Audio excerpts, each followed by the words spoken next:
Let's go to Idaho now and talk to Mark Glenn with the Crescent Cross Solidarity Movement. Welcome to the programme, sir. Mr. Glenn, with the rise in gun violence in the US and shooting incidents, it still seems there's a rise in the purchase of guns too. Question is, should people be defending themselves, or is it the police who should be doing something about it? Well, the police cannot be everywhere at all times to protect people. The problem here is human nature, and particularly in the United States, you're dealing with a society that has been deliberately bred to embrace violence and to see violence as something of a religion.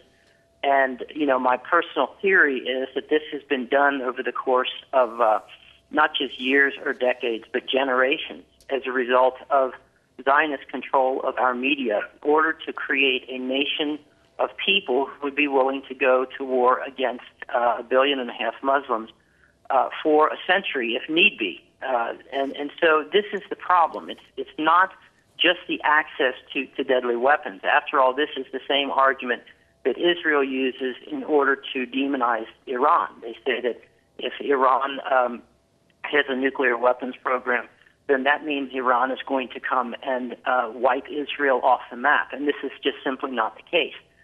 It comes from embracing violence, seeing violence as something of a virtue.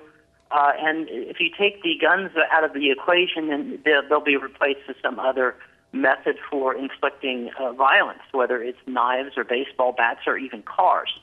So the problem here is that we have a society that has lost its moral compass, deliberately so.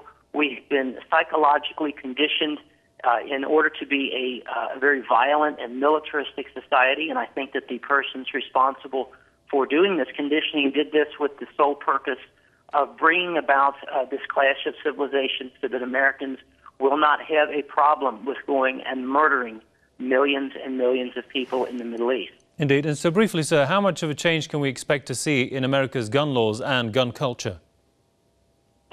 I don't think that there's going to be much change at all.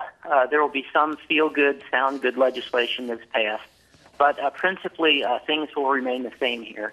There are just as many guns in America as there are cars, and the Americans they understand they live in a violent society, and they're not going to be willing to give up that one means of self-protection that they have anytime soon.